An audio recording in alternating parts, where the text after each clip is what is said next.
அனைவருக்கும் வணக்கம். அமைச்சரை முடிவுகளை அறிவிக்கின்ற ஊடகவியலாளர் மாநாடு அரசாங்க தகவல் திணைக்களத்திலே சற்று முன்னர் அரசாங்க தகவல் திணைக்களத்திலே சுகாதார மற்றும் வெகுஜன ஊடக அமைச்சரும் அதேபோன்று அமைச்சரவனுடைய ஊடக பேச்சாளருமாகிய டாக்டர் நலிந்த ஜாதீஸ் அவருடைய தலைமையில் நடைபெற்று இதன்போது அரசாங்க தகவல் திணைக்களத்தினுடைய பணிப்பாளர் நாயகம் திரு ஹர்ஷ பண்டார் ஆகியோரும் இணைந்திருந்தார்கள். எடுக்கப்பட்ட முடிவுகளை நாங்கள் சுருக்கமான முறையிலே பார்க்கலாம்.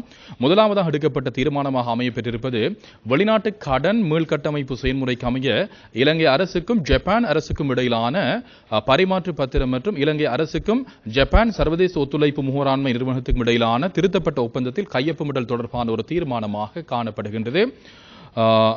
நிதி திட்டமிடல் மற்றும் பொருளாதார அபிவிருத்தி அமைச்சராக கௌரவ ஜனாதிபதி அவர்கள் சமர்ப்பித்த ஒரு யோசனையாக இது காணப்படுகின்றது.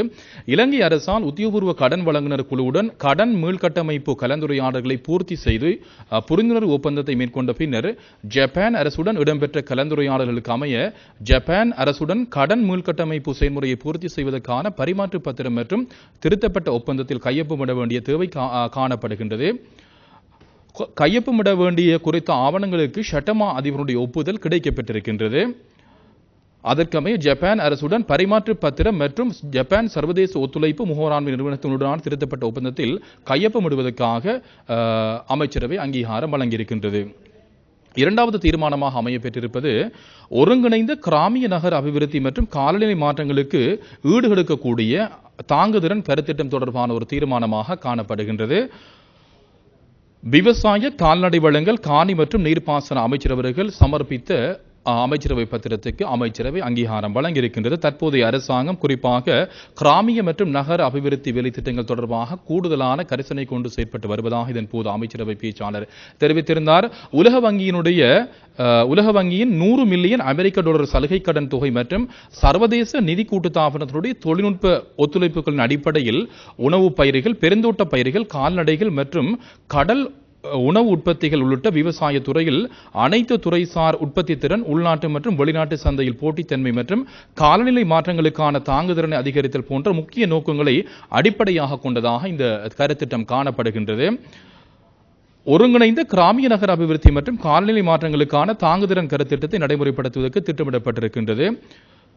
காலநிலைக்கு மிடுக்கான விவசாயம் மற்றும் பன்முகப்படுத்தல், நீர்வள முகாமைத்துவம், பொருளாதார சமத்துவத்தை உறுதிப்படுத்தல், இயலளவு விருத்தி மற்றும் பயிற்சி, உட்கட்டமைப்பு வசதிகள் மற்றும் வளங்கள் வசதிகளை அபிவிருத்தி செய்தல் போன்ற தலையீடுகள் மற்றும் செயற்பாடுகள் குறித்த விடயங்கள் இந்த கருத்திட்டத்திலே உள்ளடங்கப்பட்டிருக்கின்றன.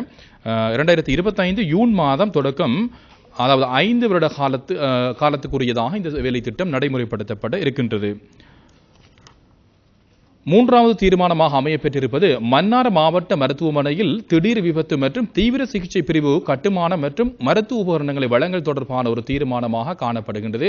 மன்னார் மாவட்டத்தில் 1,60,000க்கும் மேற்பட்ட சனத்தொகை காணப்படுகின்றது. அங்கு இருக்கக்கூடிய ஒரே ஒரு மாவட்ட வைத்தியசாலையாக இது காணப்படுகின்றது. திடீர் விபத்துக்கள் மற்றும் திடீர் விபத்து மற்றும் தீவிர சிகிச்சை பிரிவினுடைய கட்டுமான மற்றும் மருத்துவ உபகரணங்கள் வழங்குவதற்காக உயர்ந்தபட்சம் 600 மில்லியன் இலங்கை ரூபாய்களை நன்கொடையாக வழங்குவதற்கு இந்திய அரசு உடன்பாடு தெரிவித்திருக்கின்றது. அப்பணிகளுக்கு இரு தரப்பினருக்கிடையே கையொப்பமிடுவதற்கு உத்தேசிக்கப்பட்டுள்ள புரிந்துணர்வு ஒப்பந்தத்துக்கு வெளிநாட்டு வேலைவாய்ப்பு மற்றும் சுற்றுலாத்துறை அமைச்சருடைய உடன்பாடு கிடைக்கப்பட்டிருக்கின்றது. எனவே 4 மாடி கட்டடம் மன்னார் மாவட்டத்திலே அதன் ஊடாக நிர்மாணிக்கப்பட்டிருக்கின்றது. ஒரு நாளைக்கு தற்பொழுது மன்னார் மாவட்ட வைத்தியசாலைக்கு வெளிநோயாளர் பிரிவுக்கு 500 தொடக்கம் 700 நோயாளிகளும் அதேபோன்று அனுமதிகள் ஒரு நாளைக்கு 270 அளவில் இடம்பெறுவதாக இதன் போது அமைச்சரவை பேச்சாளர் தெரிவித்திருந்தார். நான்காவது தீர்மானமாக அமையப்பெற்றிருப்பது அரசு சேவைக்கு ஏற்புடையதாக காணப்படுகின்ற சட்டங்கள் மற்றும் ஒழுங்கு விதிகளை மீளாய்வு செய்தல் தொடர்பான ஒரு தீர்மானமாக இருக்கின்றது.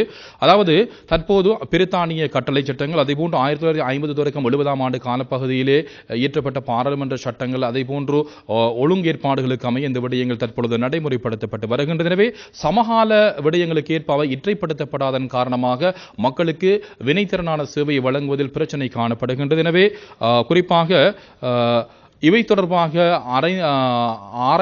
ஆராய்ச்சிகளை மேற்கொள்வதற்காக குழு நியமிக்கப்பட்டிருக்கின்றது. குறிப்பாக மக்கள் பங்கு பெற்றல், அதே போன்று மக்கள் அதே போன்று அரசு அதிகாரிகளும் இவற்றுக்கு தங்களுடைய அதாவது ஆலோசனைகளை வழங்கக்கூடிய தன்மை காணப்படுகின்றது. உயர்ந்த ஒரு சேவையை வழங்குகின்ற நோக்கத்தின் அடிப்படையிலே தான் இந்த மாற்றங்கள் செய்யப்பட வேண்டிய தேவை காணப்படுவதாக இதன் போது குறிப்பிடப்பட்டது. அதன் அடிப்படையில் சமகால அரசு சேவைகளுடைய தேவைகளுக்கு ஏற்புடைய வகையிலும் மற்றும் பொதுமக்களுடைய தேவைகளை வினைத்திறனாக மேற்கொள்வதற்கும் இயலுமாகும் வகையில் தற்போது நடைமுறையில் உள்ள சட்டங்கள், ஒழுங்கு விதிகள், நடவடிமுறைகளில் காணப்படுகின்ற தடைகளை நீக்குவதற்கு தேவையான சட்ட ரீதியானதும் நிர்வாக ரீதியானதுமான மறுசீரமைப்புகளை துரிதமாக மேற்கொள்ள வேண்டிய தேவைப்பாடு காணப்படுகின்றது.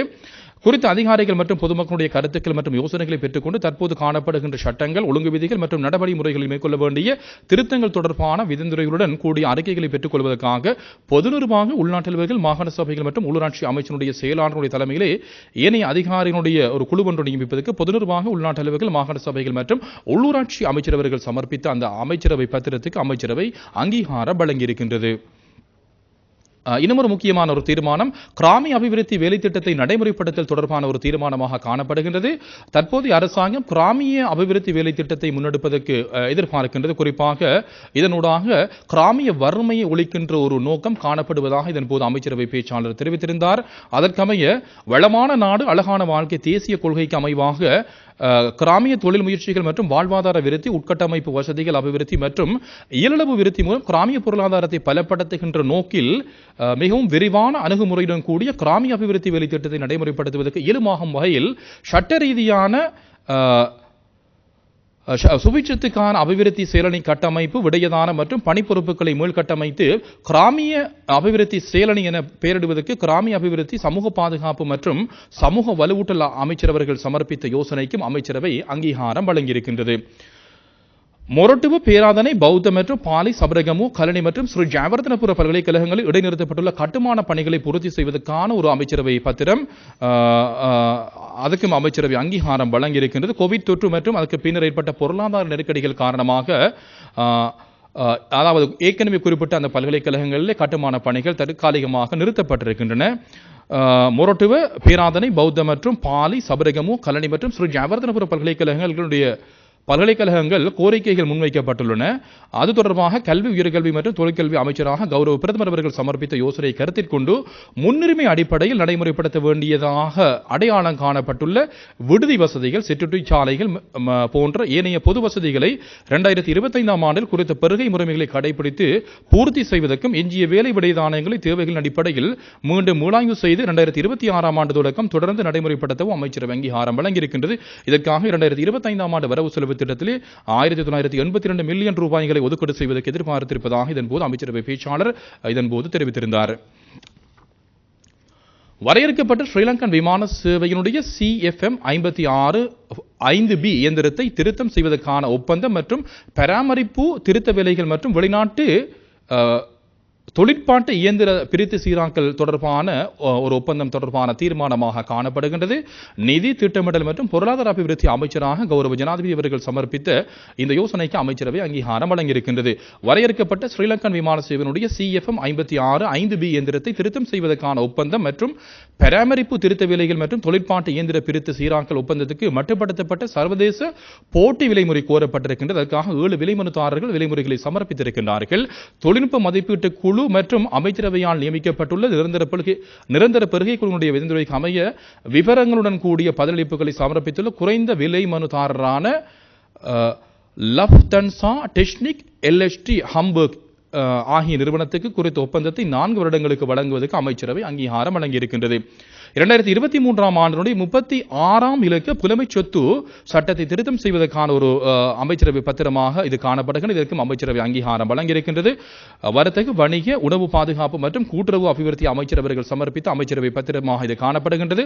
உலகளாவிய புலமைச் சொத்து நிர்வாகத்தால் நிர்வகிக்கப்படுகின்ற மெட்ரிட் பதிவுக்கு அணுகுவதற்காக நடவடிக்கைகளை தொடர்ந்து வருகின்ற காலங்களில் மேற்கொள்வதற்காகவும் அதற்காக 2003ஆம் ஆண்டு 36ஆம் இலக்க புலமைச் சொத்து சட்டத்தில் தேவையான திருத்தங்களை மேற்கொள்வதற்காக 2022 அன்று இடம்பெற்ற அமைச்சரவை கூட்டத்தில் அங்கீகாரம் வழங்கப்பட்டிருக்கின்றது. அதற்கிணங்க தயாரிக்கப்பட்டுள்ள சட்டம் மூலம் பாராளுமன்ற அங்கீகாரத்துக்காக இதுவரை சமர்ப்பிக்கப்படாமல் காணப்படுகின்றது. அதற்கமைய வர்த்தக குறியீடு மற்றும் சேவை குறியீடுகளை சர்வதேச ரீதியில் பதிவு செய்வதற்கும் அதனுடன் தொடர்புடைய மேலதிக திருத்தங்கள் சில குறித்த சட்ட மூலத்தில் உட்சேர்த்துக் கொள்வது பொருத்தமானதன் அடையாளம் காணப்பட்டுள்ளது. அதற்கமைய குறித்த திருத்தங்களை உள்ளடக்கி 2003 ஆண்டினுடைய 36 இலக்க புலமை சொத்து சட்டத்தை திருத்தம் செய்வதற்கு அமைச்சரவை அங்கீகாரம் வழங்கியிருக்கின்றது. இன்னும் சில நியமனங்கள் தொடர்பான முடிவுகளாக இவை காணப்படுகின்றது. கல்வி வெளியீட்டு ஆணையாளர் நாயகம் பதவிக்கு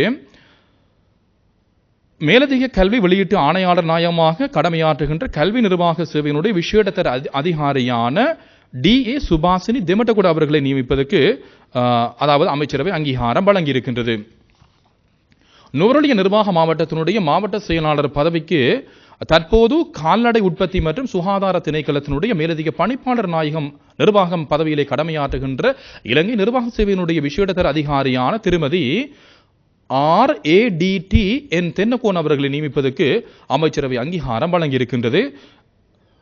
மாத்தறை நிர்வாக மாவட்டத்தினுடைய மாவட்ட செயலாளர் அல்லது அரசாங்க அதிபர் பதவி நியமனம் தொடர்பான இன்னும் ஒரு நியமனம் சுகாதார மற்றும் வெகுசன ஊடக அமைச்சில் மேலதிக செயலாளராக கடமையாற்றுகின்ற இலங்கை நிர்வாக சேவையினுடைய விசேடத்தர அதிகாரியான திரு ஓபாத விதான சந்தன திலகரத்ன அவர்களை மாத்தறை மாவட்டத்தினுடைய அதாவது அரசாங்க அதிபர் பதவிக்கு நியமிப்பதற்கு அமைச்சரவை அங்கீகாரம் வழங்கியிருக்கின்றது.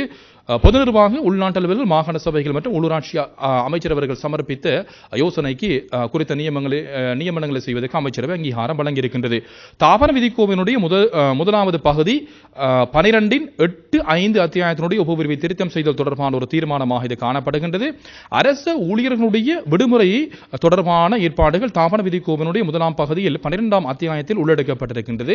நாட்டிற்கு வெளியே கழித்த விடுமுறையின் பின்னர் மீண்டும் கடமைக்கு திரும்பிய உத்தியோகத்தர் ஒருவர் கடமைக்கு மீள் திரும்பிய அதே ஆண்டில் அல்லது அதை அடுத்து வருகின்ற ஆண்டில் 8.5ஆம் உபபிரிவில் குறிப்பிடப்பட்டுள்ளதன் பிரகாரம் தொடர்ச்சியான 9 மாத சேவையினை பூர்த்தி செய்வதற்கு முன்னர் மீண்டும் ஒரு முறை நாட்டிற்கு வெளியே கழிப்பதற்காக குறித்த விடுமுறையை பெற்றுக்கொள்ள எதிர்பார்க்கின்ற சந்தர்ப்பத்தில் விடுமுறையை விட்டு மீண்டும் கடமைக்கு திரும்பிய அதே ஆண்டில் அவர் அதுவரையில் ஓய்வு விடுமுறை எதனையும் பெற்றிராத சந்தர்ப்பத்தில் அது மாத்திரமாக ஏற்புடையதாக காணப்படுகின்றது.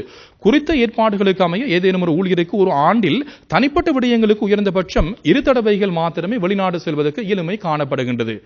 அரசு ஊழியர்கள் தற்போது பல்வேறு கடமைகளுக்காகவும் தனிப்பட்ட விடயங்களுக்காக குறுகிய காலத்துக்கு வெளிநாடுகளுக்கு செல்கின்றமையால் தாபன விதிக்கோவினுடைய முதலாவது பகுதி 8.5 அத்தியாயத்தினுடைய உபபிரிவுக்கு அமைய நடவடிக்கைகளை மேற்கொள்ளும் போது பல்வேறு பிரச்சனைகளை அவர்கள் முகங்கொடுக்கின்றார்கள். எனவே நாட்டுக்கு வெளியே செலவிடுகின்ற விடுமுறையின் பின்னர் கடமைக்கு திரும்பிய அதிகாரி ஒருவர் குறித்த ஆண்டிலேயே மீண்டும் ஒரு முறை விடுமுறையை பெற்றுக்கொள்வதற்கு முயற்சிக்கும் போது குறித்த ஊழியருக்கு அவ்வாறு விடுமுறை பெற்றுக்கொள்கின்ற ஆண்டில் உரித்தான எஞ்சிய ஓய்வு விடுமுறையை பெற்றுக்கொள்வதற்கு இயலுமாகும் வகையில் அந்த 8.5 உபபிரிவை திருத்தம் செய்வதற்கு அமைச்சரவை அங்கீகாரம் வழங்கியிருக்கின்றது. கடவுச்சீட்டு அச்சிடுவதை துரிதப்படுத்துவதற்கு தேவையான மேலதிக பணியாளர்களை வழங்குதல் தொடர்பான ஒரு அமைச்சரவை தீர்மானமாக காணப்படுகின்றது. பொதுமக்கள் பாதுகாப்பு மற்றும் பாராளுமன்ற விவகார அமைச்சரவர்கள் சமர்ப்பித்த இந்த யோசனைக்கு அமைச்சரவை அங்கீகாரம் வழங்கியிருக்கின்றது. குறிப்பாக கடந்த காலங்கள் இந்த முத்துரை அதாவது இடுவதில் இருக்கக்கூடிய இடர்பாடுகளை தவிர்க்கின்ற அடிப்படையில் தான் இந்த அமைச்சரவை தீர்மானம் நிலைநாட்டப்பட்டிருக்கின்றது. கடவுச்சீட்டு பற்றாக்குறை தவிர்ப்பதற்கு மேற்கொள்ள வேண்டிய நடவடிக்கைகள் தொடர்பாக விதந்துரைகளை சமர்ப்பிப்பதற்காக அமைச்சரவையால் நியமிக்கப்பட்டுள்ள புத்திஜீவிகளுடைய விதந்துரை B வகை கடவுச்சீட்டுகள் 11 லட்சத்தினை சமகால விநியோகஸ்தர்களுக்கு வழங்குவதற்கான பெருகை செயல்முறை தற்போது ஆரம்பிக்கப்பட்டிருக்கின்றது. அதற்கிணங்க தற்போதுள்ள கடவுச்சீட்டு விநியோகத்தில் ஏற்பட்டுள்ள தாமதத்தை நீக்குவதற்காக குடிவரவு குடியகல்வு திணைக்களத்துடைய நடவடிக்கைகளை தொடர்ந்து 24 மணித்தியாலங்கள் மேற்கொள்வதன் மூலம் நாளொன்றுக்கு 4000 கடவுச்சீட்டுகள் வீதம் வெளியிடுவதற்கான வேலை திட்டம் ஒன்று திட்டமிடப்பட்டுள்ளது. அதற்கு தேவையான மேலதிக பணிக்குழாத்தினரை குறித்த திணைக்களத்தில் கடமையாற்றி ஓய்வு பெற்ற உத்தியோகத்தர்களை அரசு சேவைகள் ஆணைக்குழுடைய உடன்பாட்டுடன் ஒப்பந்த அடிப்படையில் கடமையில் ஈடுபடுத்துவதன் மூலமும் மற்றும் தற்போது அரசு சேவையில் ஈடுபடுகின்ற ஊழியர்களை பொது நிர்வாக உள்நாட்டலுவல்கள் மாகாண சபைகள் மற்றும் உள்ளூராட்சி அமைச்சரிடம் கேட்டறிந்து இணைப்பு செய்வதன் மூலமாக ஒழுங்குபடுத்திக் கொள்வதற்கு எதிர்பார்க்கப்படுகின்றது. இன்னும் ஒரு இறுதியான தீர்மானம் உள்நாட்டு தெங்குசார் உற்பத்தி தொழில்துறை மற்றும் நுகர்வோரை பாதுகாப்பதற்கு நடவடிக்கை எடுத்தல் தொடர்பான ஒரு தீர்மானமாக காணப்படுகின்றது.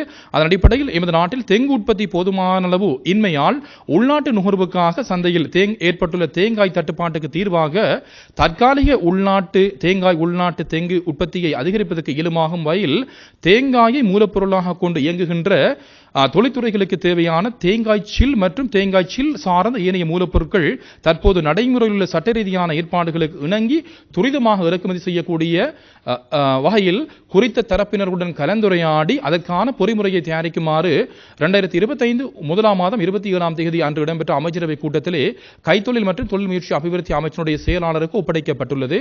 அதற்கமைவாக விவசாய திணைக்களம், தெங்கு ஆராய்ச்சி நிறுவனம், தெங்கு அபிவிருத்தி அதிகார சபை, தாவர தொற்றுக்காப்பு சேவை மற்றும் இலங்கை தரநிர்ணய கட்டளைகள் நிறுவனம் இணைந்து தாவர குளிரூட்டப்பட்ட தேங்காய்ச்சீல் மற்றும் உலர் தேங்காய்ச்சீல் துண்டுகள், அதாவது கொப்பர அல்லாத தேங்காய் பால், தேங்காய் பால்மா மற்றும் பதனிடப்பட்ட தேங்காய் பூ போன்றவற்றுடைய இறக்குமதிக்கு ஏற்புடைய வழிகாட்டி ஒன்று தயாரிக்கப்பட்டு சமர்ப்பிக்கப்பட்டிருக்கின்றது. குறித்த வழிகாட்டியை கடைபிடித்து 200 மில்லியன் தேங்காய்களுக்கு சமமான கொள்ளளவை கொண்டுள்ள தேங்காய்ச்சீல் சார்ந்த உற்பத்திகளை மற்றும் தேங்காய் எண்ணெய் உற்பத்திக்கு தேவையான உலர் தேங்காய்ச்சீல் துண்டுகளையும் கொப்பரா அல்லாத இறக்குமதி செய்வதற்கு நடவடிக்கை மேற்கொள்வதற்கு கைத்தொழில் மற்றும் தொழில் முயற்சி அபிவிருத்தி அமைச்சர் மற்றும் பெருந்தோட்டம் மற்றும் சமூக உட்கட்டமைப்பு வசதிகள் அமைச்சர் அவர்கள் இணைந்து சமர்ப்பித்த அந்த அமைச்சரவை பத்திரத்துக்கு அமைச்சரவை அங்கீகாரம் வழங்கியிருக்கின்றது. இவைதான் எடுக்கப்பட்ட முக்கியமான தீர்மானங்களாக காணப்படுகின்றது. ஊடகவியலாளர்கள் கேட்ட கேள்விகளுக்கு அமைச்சரவை பேச்சாளர் சுருக்கமான முறையிலே பதில்களை வழங்கியிருந்தார். அவற்றை நாங்கள் சுருக்கமான முறையிலே பார்க்கலாம். வாகன இறக்குமதி தொடர்பாக இதன்போது ஊடகவியலாளர்கள் பல்வேறு கேள்விகளை தொடுத்திருந்தார்கள்.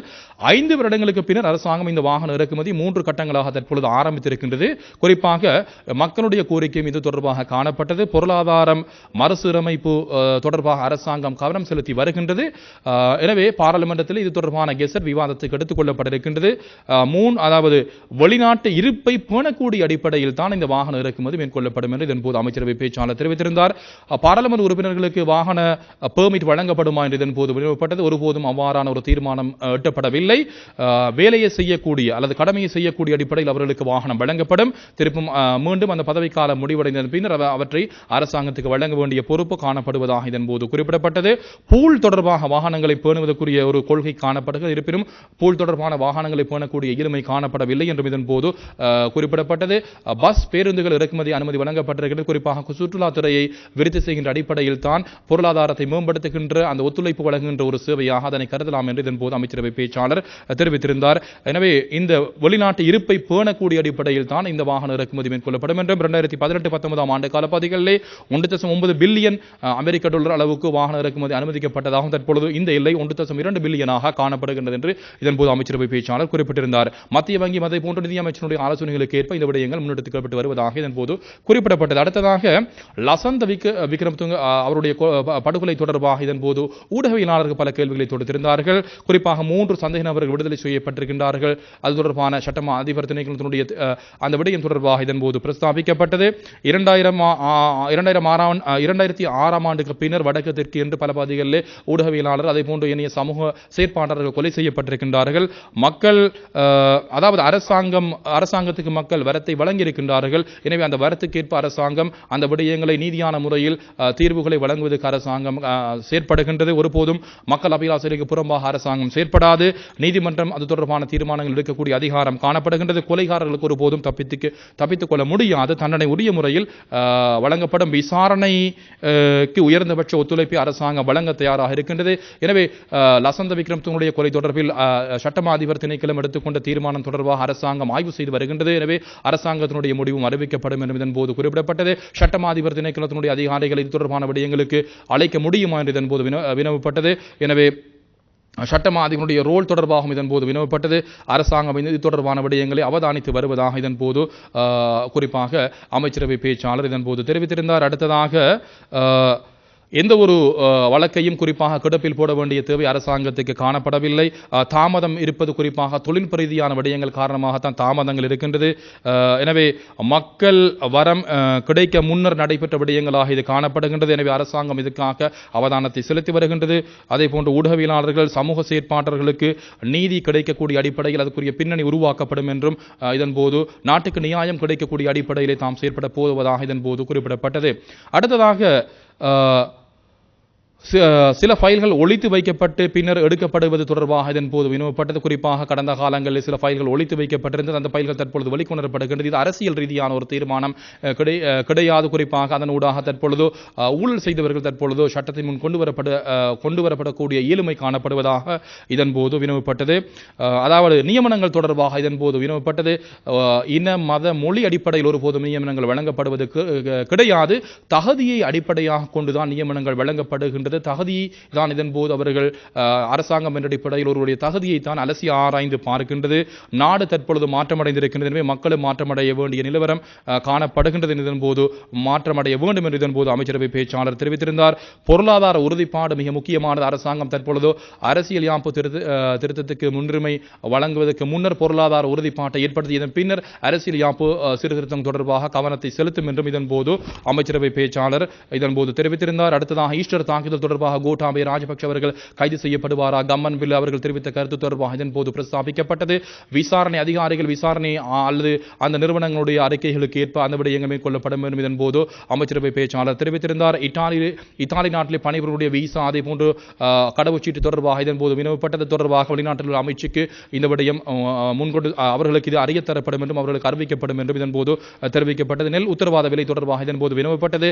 பாவனையாளர்களுக்கு பாதிப்பு ஏற்படாத அடிப்படையிலே அரிசி கட்டுப்பாட்டு விலை தற்பொழுது நடைமுறையில் இருக்கின்றது. ஒருபோதும் அரசாங்கம் அதனை மாற்றி அமைப்பதற்கு முயற்சிக்கவில்லை. தற்பொழுது விவசாயிகளுக்கு குறிப்பாக அரிசி உத்தரவாத விலை அறிமுகப்படுத்தப்பட்டிருக்கின்ற தரமான நெல் சந்தைப்படுத்தும் சபை ஊடாக கொள்வனவு செய்யப்பட இருக்கின்றது. அதன் அடிப்படையிலே நாடு 120 ரூபாவுக்கும் அதே போன்று சம்பா 125 ரூபாவுக்கும் அதே போன்று கீரி சம்பா 132 ரூபாவுக்கும் கொள்வனவு செய்யப்பட உள்ளதாக இதன் போது குறிப்பிடப்பட்டது. இந்திய மீனவர்களுடைய விடயம் தொடர்பாக பிரஸ்தாபிக்கப்பட்டது. இது காலாகாலமாக நடைபெற்று வருகின்ற பிரச்சனை. இந்திய மற்றும் இலங்கை ராஜதந்திர ரீதியான பேச்சுவார்த்தைகள் இடம்பெற்று வருகின்றது. எனவே இலங்கையினுடைய அந்த கடற்பரப்பில் இருக்கக்கூடிய மீன்வளத்தை நாட்டினுடைய பொருளாதாரத்துக்கு ஏற்புடைய வகையிலும் அதே போன்று மீனவர்களை பாதுகாக்கின்ற அடிப்படையில் அரசாங்கம் செயல்பட்டு வருவதாக இதன் போது குறிப்பிடப்பட்டது. அடுத்ததாக பட்டதாரிகளுடைய நியமனம் தொடர்பாக வினவப்பட்டது.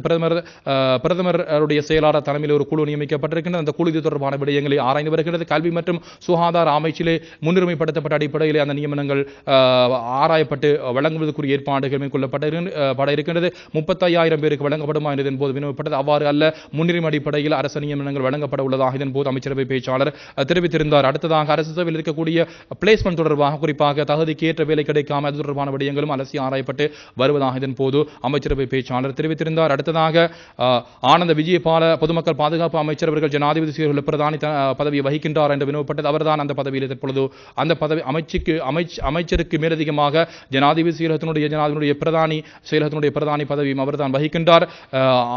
அவர் அதற்காக வேதனத்தை பிரத்தியமாக பெற்றுக்கொள்வது கிடையாது என்று இதன் போது வினவப்பட்டது.